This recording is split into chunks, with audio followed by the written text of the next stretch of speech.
Welcome back. You're watching Beyond World Response with me, Diksha Bisla. Let's start with the headlines.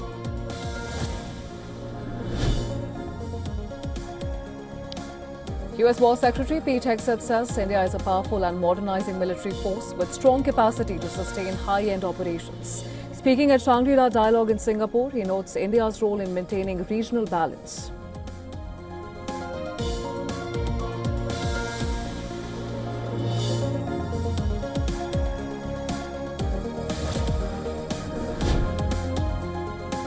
India launches coordinated emergency operation to safely move 13 Indian flag commercial vessels out of the Hormuz Strait.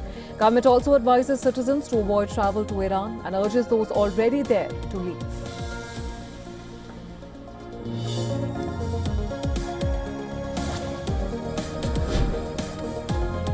Myanmar President Min Aung Hlaing, he begins 5-day visit to India focused on boosting cooperation in trade, connectivity, border security and defence.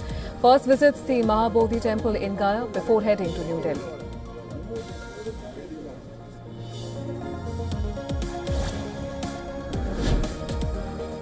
White House says Trump will only accept a peace deal with Iran that meets US conditions, including Iran never obtaining a nuclear weapon and reopening the Hormuz Strait. After 2 hours of White House Situation Room meeting, no decision has been reached on the ongoing negotiations.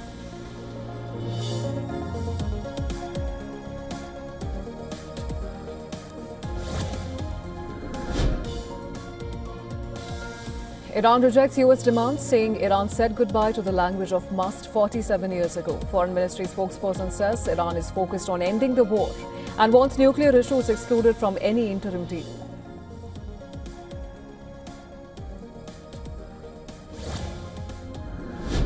Any decision about future Taiwan arms sales, as the president said, will rest with him. US Secretary of War Pete Hegseth says there is no change in US stance towards Taiwan, but says future arms sales will be decided by US President Trump. Hegseth's comments, they come at the Shangri-La Dialogue in Singapore.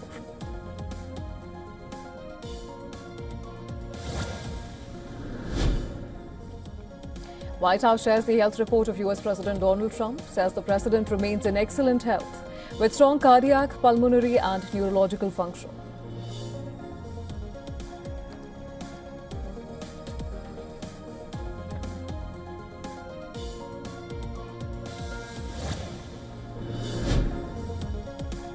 Nepal has unveiled a $13.8 billion budget, its first since the 2025 youth-led uprising that brought the government to power.